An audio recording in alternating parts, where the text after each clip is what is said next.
welcome to Uncut with Gina and Sukhdev. This is an opportunity for each of you to see what coaching can do for you. And we're very, very pleased to welcome our first guest, which is Paul. Thank you very much for joining us today and joining us on this journey of discovery.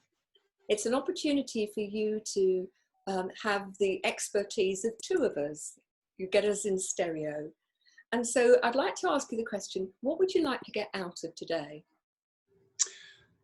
I would like to get out of today a little bit of clarity where my life is going. Certainly, I can use the rear view mirror myself, but I would like to have the full screen of the window shield to see where the path is going next. Okay, that's great. Thank you. Do you have any sense that, well, if I asked you what the dream was, do you have a sense of what that might be? Absolutely. Do you want to share it with us? Certainly. I'm in the process of completing a book. The book is called No More Altered Boys, and it's an autobiographical memoir of myself having suffered sexual abuse at the hands of my uncle, who happened to be a Roman Catholic priest. That must have been incredibly difficult. It has been a lifelong journey. I was 15 when it started, and every aspect of my life has had pieces of that mosaic to make up the picture that you see today. Can I ask you, this is obviously a very sensitive subject, but my sense check is it's amazing that you're sharing it, because I think so many people stay quiet and stay within that victimness of feeling that they have to be ashamed of it, when actually it's not what they're doing. So let me ask you, what's the purpose of the book? Because there could be any number of whys as to why this book is important to you. So the purpose for me is one direction, and that direction is to expose what my uncle did to our family. My uncle abused myself, my brother, and one of my cousins. He currently has had a school named after him here in Brampton, Ontario. And I've just finished a letter to the Brampton School Board requesting that they rename that school immediately and do it quickly, because my book is coming out in early 2021. Okay. Is your uncle still alive? No, he has been dead for about 25 years. And in terms of this abuse, how widely known has it been before your book? Well, my family know all about it, but in communities around the world, this type of event was always a secret. It was a lie. So my aunts, my two aunts, and my sister were on the stage when they consecrated the school. No one told me, I was living at the time in British Columbia, no one told me there was a school to be named after him, because they knew I would have objected. So things are a bit different. I'm back in Toronto, and I'm ready to right that wrong. Can I ask you, have you been able to forgive him? Oh, yes, absolutely. Because if I have forgiven him, but if I hadn't forgiven him, he would have still had his clutches in me. Absolutely. So yes, I have forgiven him, but I don't want people to forget. And I think that's a really good point, that forgiveness is not about either condoning or forgetting. I think that's really important for people who are listening. And perhaps to reiterate, you know this at a head level, at an intellectual level. That's correct. But I think for many, and I've worked with a number of abused people, and there's a significant difference between accepting it intellectually and actually accepting it at a heart level and truly letting go. Absolutely correct. The letting go is difficult because there are lots of triggers. As I was growing up, every male-male encounter was questionable. Uh, I had much difficulty in the area of sports or personal development when it came to physical fitness, because the question of the intimacy of the sport or whatever, where is that boundary? Is it fluid?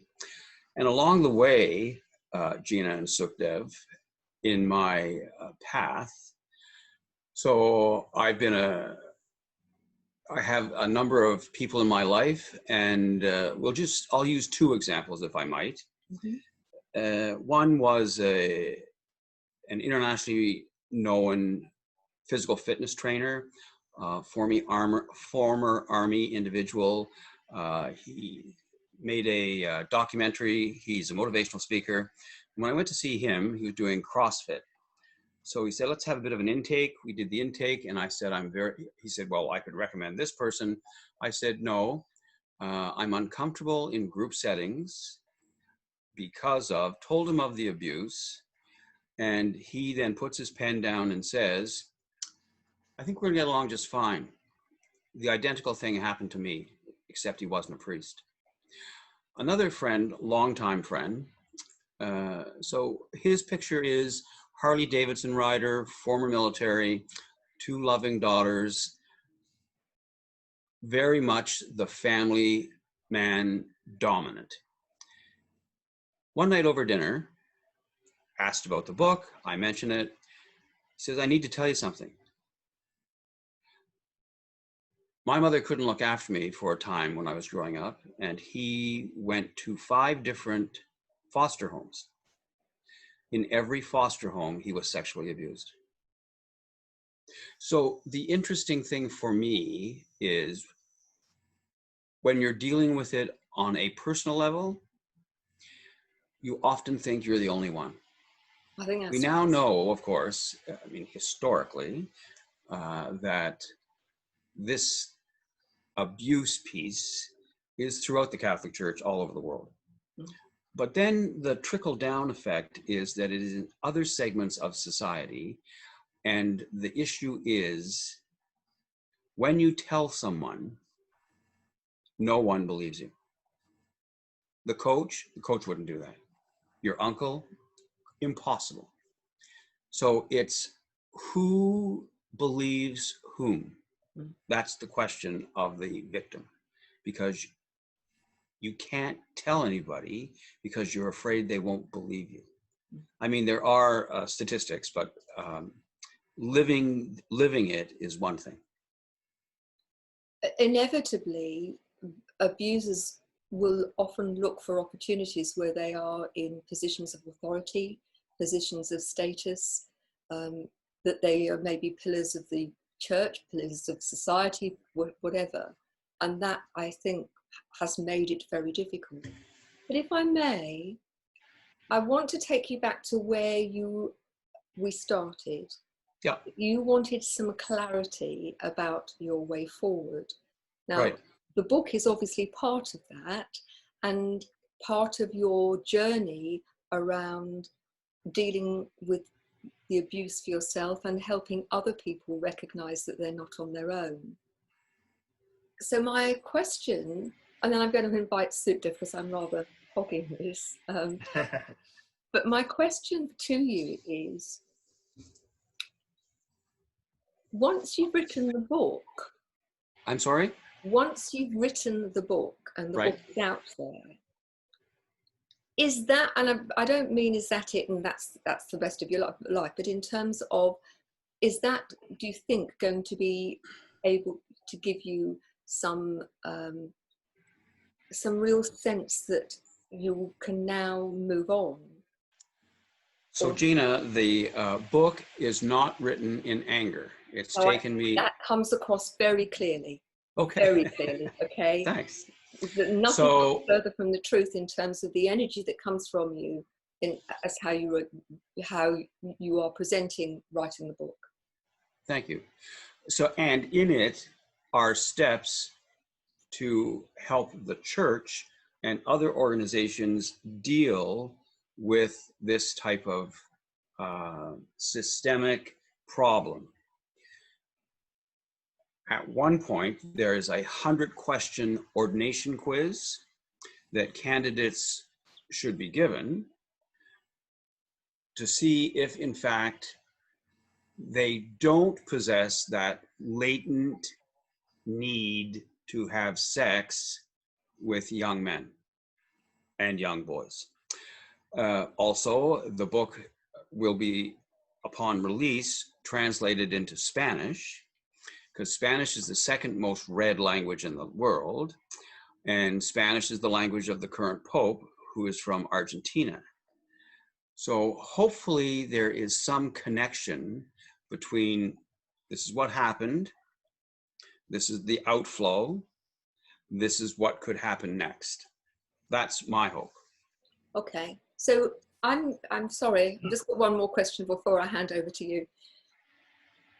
You published the book. So it's in the process of being published. Let's say you published the book. Oh, okay, yeah. Okay. And getting that to that place where it's in the public arena, yeah, and getting people to take it on board and truly engage with it are two very different things. Absolutely correct. And how are you going to move people from one to the other? I've had some really wonderful mentors in the author arenas, all of whom happen to be women, 3 of whom are writing romance novels, one of whom is a tremendously successful author, and her books are translated in many languages, and it's like a money machine. And she said, the one thing you have to be aware of is the backlash that could easily come from public exposure. Yes. Because even in her world, and she uses a pseudonym for her work, and it's romance, it's fiction, she says she gets a lot of flack. Well, I think there are 2 issues. One is that you get a lot of flack, but there'd be some people would say to you, actually, any publicity is worth it because that sends a message. However, but then the other is that you get no reaction from the very people that you want to take it on board, and being prepared for the fact that the church will stonewall you. Okay. Except I believe at the moment there is currently I'll use the word universe, but there's a universal push to rebuild the structures that are not currently working in our social fabric. Yeah, I would agree. How are you going to harness it? And what? How are you going to harness it? Oh, I don't know. I do not know that. Okay. Sukhdev, have you got some questions for Paul?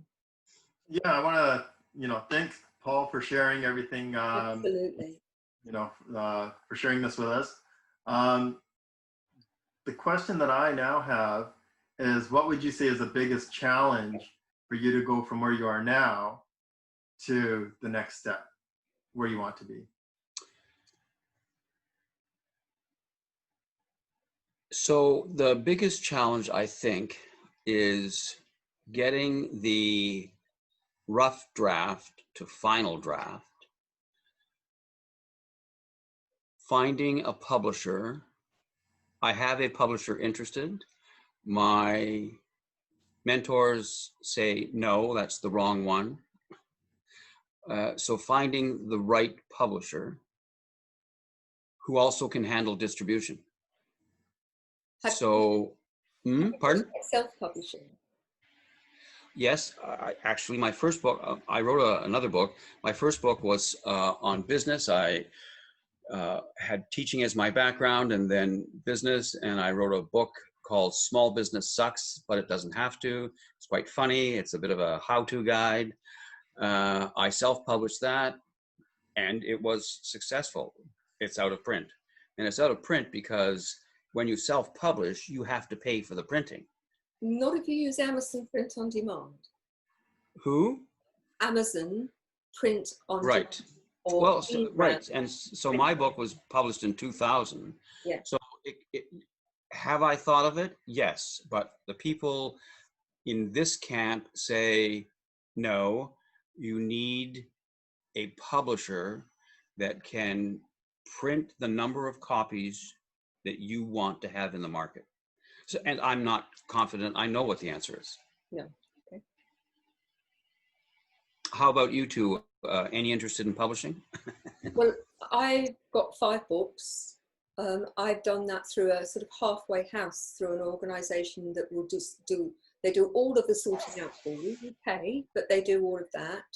And then it's gone on to Amazon and all of the usual Kindle and Right. everything like that. And it's all print on demand. Okay. Thanks. And one, I can, after the show, I'll happily give you the address. The other thing is that I'll put you in touch with a lady that I actually met last night. And her work is all about taking authors and getting them book deals. Oh. So I will put you in touch with Jill after the show. I don't know her well. I just met her last night. But that's what she does, is she negotiates deals with publishers. And so you see, the great unknown into which you're leading me is exactly where I need to be led. Yeah, exactly. I mean, So after this is, oh, sorry, go ahead. You go ahead, go on. So once we get you on track for publishing your books and that's all happening there, what do you see your life looking like? Where do you feel it going? Right.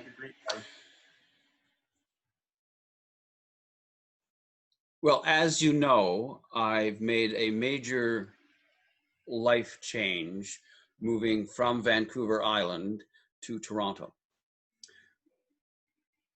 And I grew up in Toronto. I had the start of my teaching career here. My son is here.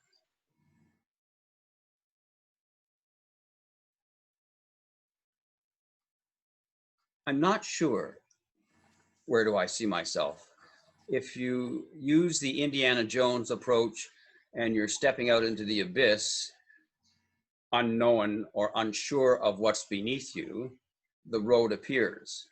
So I think I will continue the walk into the abyss and see where it takes me. One of the things that strikes me, Paul, is that a big part of certainly the part of the journey of your life that you have shared with us today has been about sharing the story of your abuse and doing that in a way that can be of use to other people, to be of service. Right. And out of something that has been so awful, then comes the possibility of something really constructive and positive.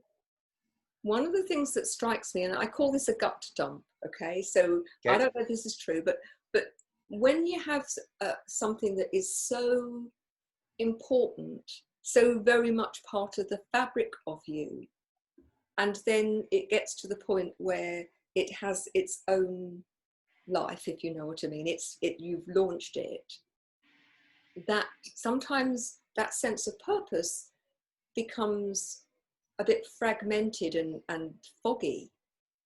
And so what else is there for you that really gives you a sense of purpose and passion and enthusiasm?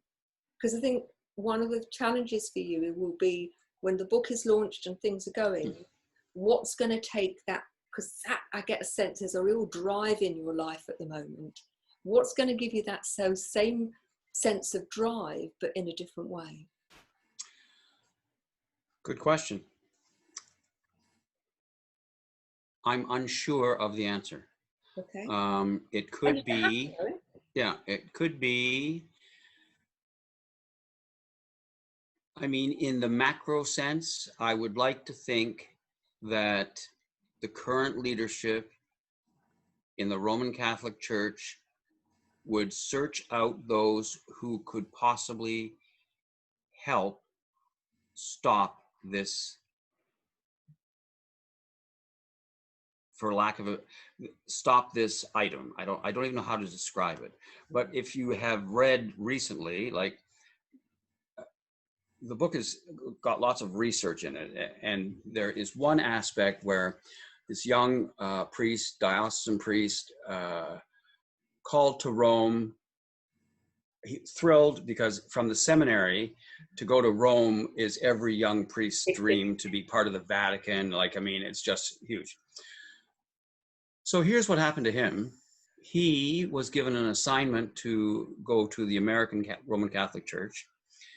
And for 15 years, his only job was to listen to people saying the same story I told right now. And he was authorized to write checks up to $300,000 US. So first, it's like a barter system. First it's 100, first or 50, then 100, then 125, and the more and more, his level was $300,000. And at one point, after the 15 years, he's still a priest, but he said he had to quit the job, and he does not renunciate his priesthood, and he has another job out of the church. But he said, how many of these people are there? And then he started looking at them as not just case number 125 or whatever. Yeah. Looked at them as people and realized that in the wake of these stories were ruined lives. Mm-hmm. And that is a social dilemma. It's a tragedy at a personal level. It's a travesty in terms of the very people who are supposed to be the model of loving. Absolutely, you hit it right there. But I'm going to come back and Okay. I'm going to push you, all right? Okay. Because again, this is obviously a huge. It's your life work. I understand that, but I just wonder for you what else there is in terms of your development, your growth that sits outside this, that can feed your sense of you and the fact that you have come this journey, and actually, despite everything that went on, that you're a successful, loving, caring, forgiving man. Thanks. That's true. I have very close friendships that I've maintained all my life, both here in Ontario and certainly in British Columbia. I'm not sure I can remember what the question was. Can you give me the essence of your last question? My essence of the question is, if we accept that you have survived the abuse and you have turned that round and you have made something positive out of that, if we took away that part of your purpose, what else is there? I think me living as an example to others of how to deal with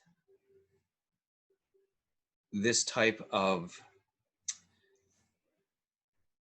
personal tragedy that has all the aspects of shame, stigma.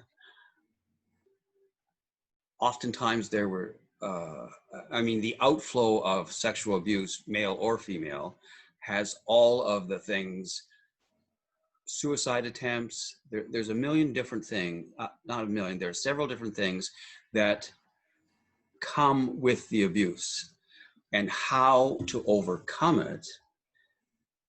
Perhaps my life story can be of some help to those who are currently in it. And I think, Gina and Sukhdev, one of the, an item that I find still so astonishing is it's still going on.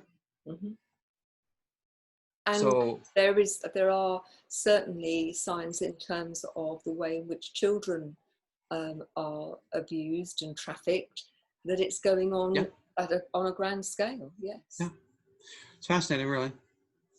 So if you, this may sound a little shallow, but it's to really give a sense. If you were to say that 10 out of 10 that you feel that really that you have dealt with and moved on, and that you are being able to live your full life now, 1 out of 10 is that you're totally still in the stage of being totally traumatized. Where do you think you are in your journey now? Oh, that's a really good question. So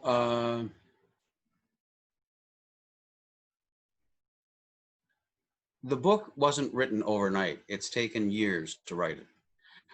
And I have had so much support.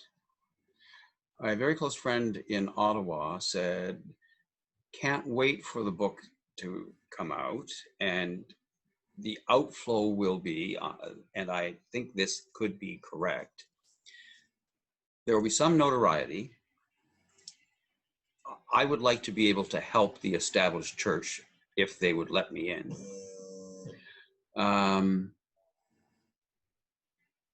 My most authentic life could be now, and I think I'm close between an 8 and a 10. So let me ask you, what would make the difference for you to, and this is about the internal work, because in a sense it's the only thing you have true control over, total control over. What do you think needs to happen for that to become from an 8 to a 10 consistently? I need to commit to myself, and Sukhdev knows this because in my journey with him, this was one of our first conversations, commit to get the rough draft to final draft, which will take not days, but months. And then hopefully the other pieces will fall into place. Okay. So it's only a 1.5 difference. Oh yeah, but you know, what do they say about 1.5 degrees? You know, is it Yeah. One temperature you can make tea and boil an egg, and another 1 degree and it's steam. So right. 1 degree makes all the difference. And my challenge to you is, why wait those months? Oh, I just know it's the process, Gina. I know it's the process. I mean, so the process looks like this: read, reread. There are several different versions of. Okay. I'm going to stop you because you're talking about the book. I'm talking about you. Oh. So what needs to happen? Because you see, you could choose to be at that 10 whilst you're drafting and doing all of these things. That could happen if you allowed it to, if you gave yourself permission. Well, I will give myself permission. Yeah. I will give myself permission to be consistent in my approach to daily routine. Mm-hmm. And I won't be moved off the path by whatever drama surrounds my family or formerly in British Columbia, my work. Lots of drama around what was going on there.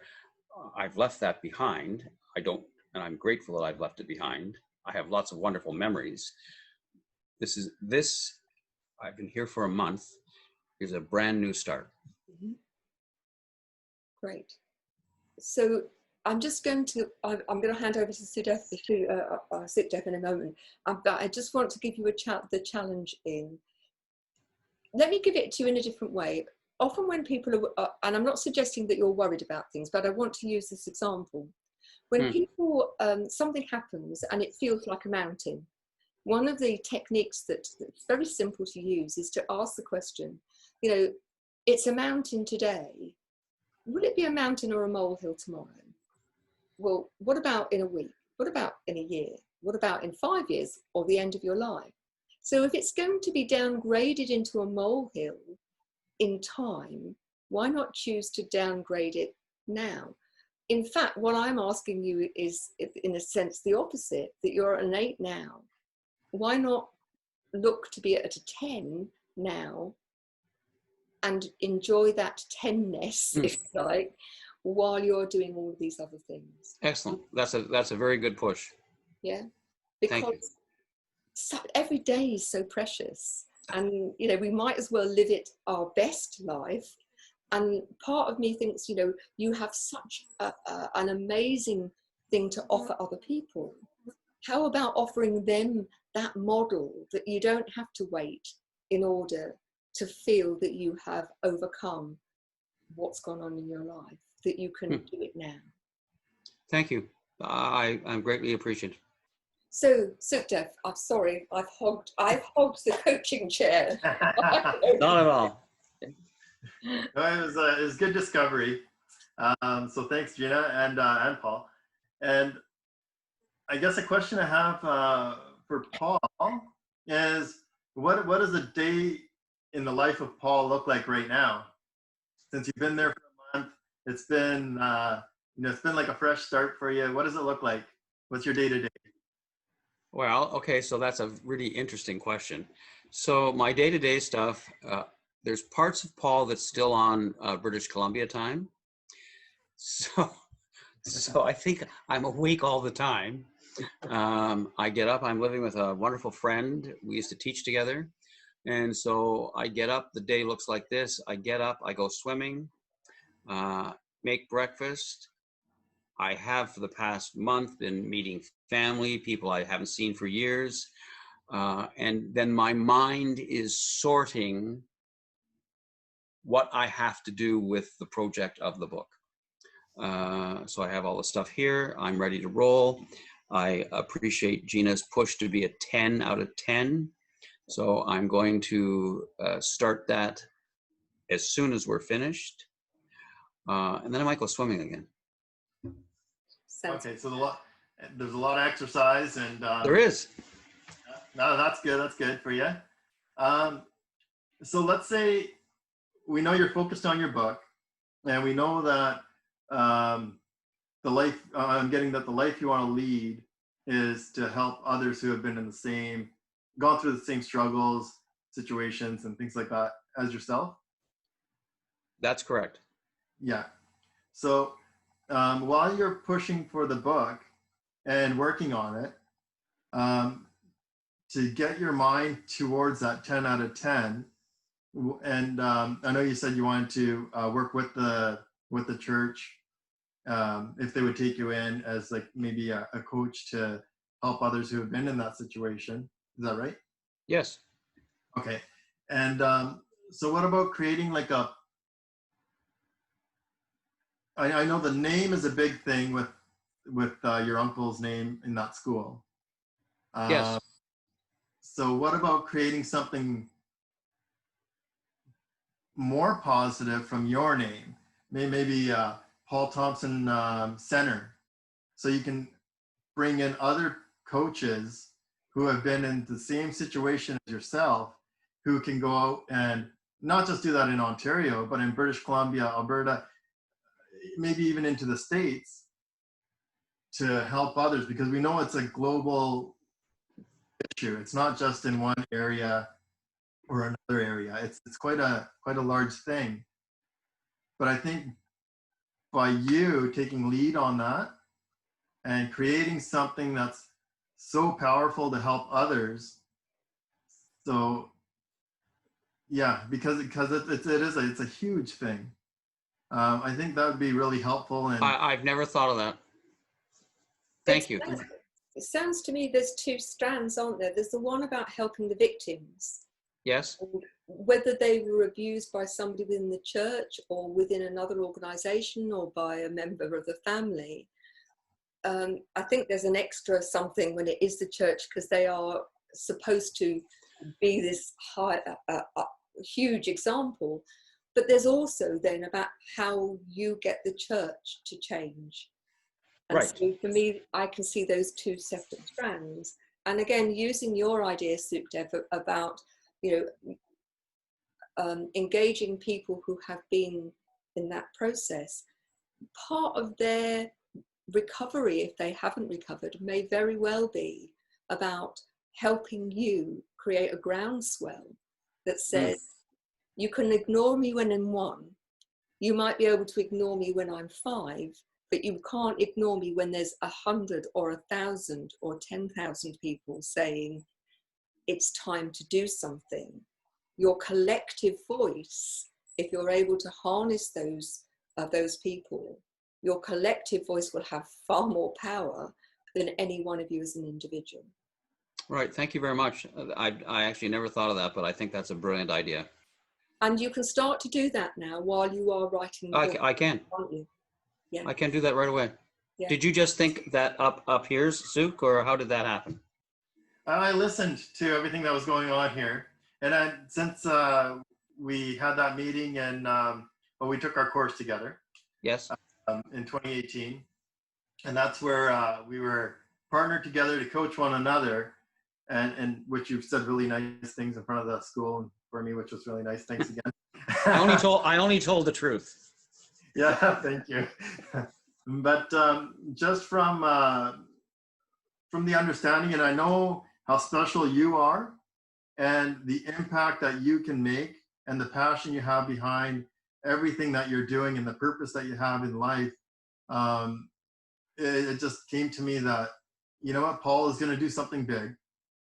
And I think with that mission of maybe, we were talking about the name of your uncle is, on the school right now, but what about taking your name and turning it into something even more powerful than that? And that's, it was sort of a, I don't know, artistic approach I got out of this or something, I don't know. But I know that you're destined for something amazing. So that's what it just popped into my head. Thank you. I'm humbled by your comments. Yes, thank you. As we approach, we've got a few more minutes left. Okay. What, if anything, what are the areas that perhaps we've not touched upon? Things that you feel you would like to explore? Is there anything that you would like us to help you with? Absolutely. Thank you. So my world has always been, watch this now, I'll use the word frenetic, because I'm always 4 or 5 moves ahead on the chessboard to make sure that I don't make a misstep verbally or miscue socially when it comes to male-male interaction. Mm-hmm. Or for such a long time, I was part of the keep the secret. So how do I come back to center and find some peace? Find some peace. I'll go back to the question that I asked you before around the level of forgiveness. And right. And it seems to me that there are a number of, and it's a bit like an onion, you forgive, and then there's something, and then you forgive, and then there's something. But it seems to me that there's so many layers to this. There is your abuser, then there's the system which abused you because of not, even if you didn't tell them, it was because you didn't think you'd be believed, or you did tell them and you weren't believed. It's the family, but also it's forgiving you. Right. I've worked with so many people now who have been abused, and it's my view that the most important person to forgive is yourself. Right. That's a harder one. It's a harder one. Can I just say to you that, and please don't think I'm making light of this, I'm not. No, but no. I have a great sense of humor too. I've got a very few minutes, and I want to give you the best value out of this. Okay. But your belief that forgiving yourself is the harder one is a belief. You can change that belief. Okay? Somebody who has not only survived, but at a whole range of levels, thrived and made a great life despite what's gone on. You have a choice. You can choose for it to be difficult. You can choose for it not to be. Ultimately, you were the innocent victim in this, but you don't have to stay a victim anymore. And by not forgiving, that there's a little bit of you that stays in the victim. Mm. You've paid the price of somebody who should have protected you, not. But you said yourself that not forgiving them, I talk about if you don't forgive somebody, it's like giving yourself the poison, expecting the other person to die. Right. But the same is true when we don't forgive ourselves. It's about what's the lesson I can learn, and you've patently learned the lesson in terms of how can I use this to help other people. You have survived. You are obviously an amazing, I have not met you before today, but you're obviously a pretty amazing guy. When are you going to stop giving yourself a hard time? Because it isn't about what's going on outside. The answer lies within. Well, I would like to say right now. But right now is, it's doable. And I believe that, and the reason I'm pushing, it's people think it has to take a long time. They think it has to be difficult, but it's like that paradigm shift. It's the road to Damascus. In Paul, suddenly he believes one thing, and then in an instant he believes something else. Right. And that's how quick and how, I'll say easy, but I don't know how old you are, but it's taken all of these years since you were abused to get to this point. So, Absolutely. Why give it any more time? I'm not going to. Okay. So thanks for the push. The 10 out of 10. Because to get the peace, you have to forgive yourself.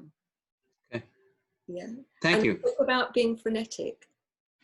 Time to be a human being and not a human doing. To spend some time to allow the freneticism to die down. And what I'd like you to do, I've got 2 or 3 little strategies I'd like to give you that I think would also be useful for listeners. Okay. Now, they may be things you're familiar with, okay? And if they are, remember, this is not just for you, this is for other people. Yes. I want you to collect gratitudes, okay? But I want you to do it in a very specific way. Okay. All right? You make it easy. So for me, my gratitudes start every morning with good plumbing, a hot shower, okay? I am so grateful for a hot shower, okay? And I clear my energy with the shower, all right? Anything that I want to get rid of, I just let it flow away and go down the plug hole and down into the earth, and I let it go. The natural world, a great place. So if I see beautiful flowers or the sun shining or rain on the window, I make it easy every time I see it. I choose to be grateful. A great cup of coffee, somebody phones you. And during the day, collect those gratitudes, because as you collect them, you have to be in the moment. Right. Don't you? You have to be really present to notice them. And then as you go to bed, as you try to get to sleep, jet lag or not, scan the day and choose your top 5. Okay. Okay. And over a period of just 3 or 4 weeks, that starts to recalibrate the brain. And to recalibrate the brain in the sense of it just shifts the needle in terms of recognizing that actually life is great, that there are so many blessings in our life. And I can remember as a kid being told to count my blessings. This is actually significantly different in the sense that you enjoy that moment when you are recognizing those things within your life. It is about becoming much more present. Okay, so that's strategy number 1. Okay. Strategy number 2, all right, and this is directly associated with your going to a 10 and forgiving yourself. Okay. Do you journal? I have.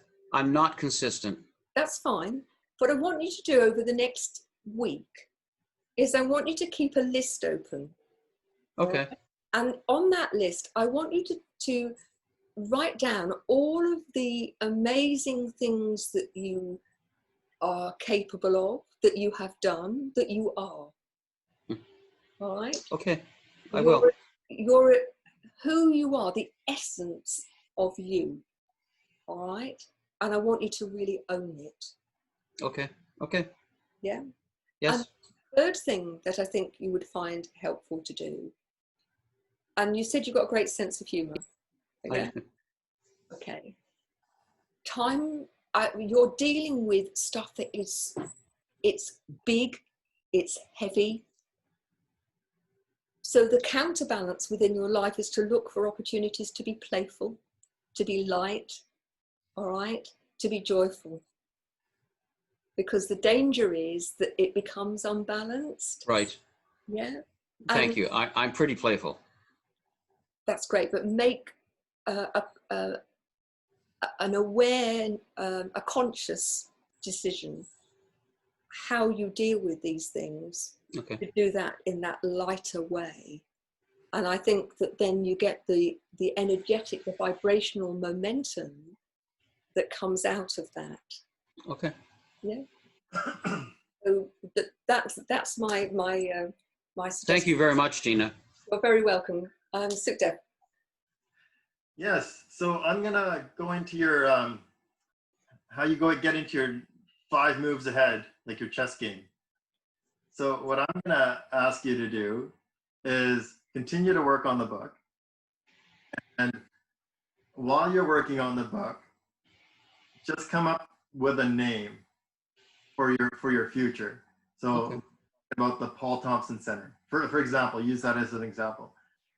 So Paul Thompson Center, what that's going to look like, where you see what you can. I want you to think big. I'm gonna encourage you to think really big, and because I think that you have so much to offer.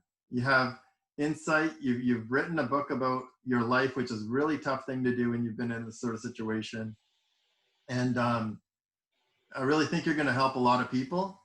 So just with your book, you didn't keep it into yourself, like for yourself and whatever, and just struggle with the feelings. You opened it up and you're putting it out there. So I think with your mission in the world, I think that's what I'm going to ask you to do, is just think big, come up with a name, and take little action steps to see where the future is going, and live your 10 out of 10.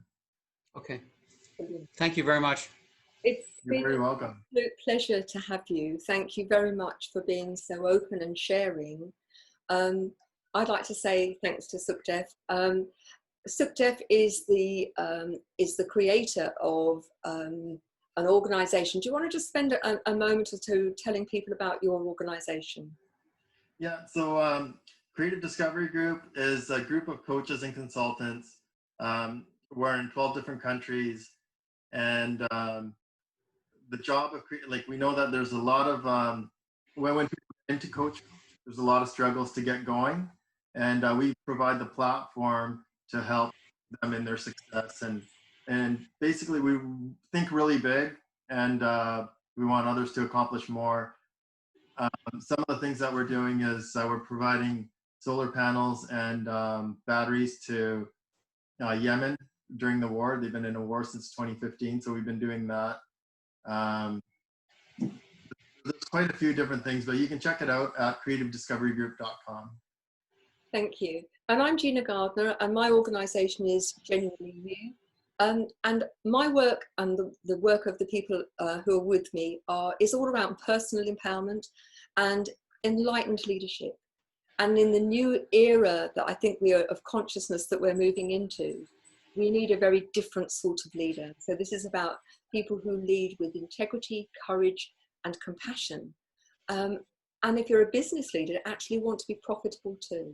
So thank you so much for joining us today, and we look forward to seeing you on the next show. So thanks again. Bye-bye now.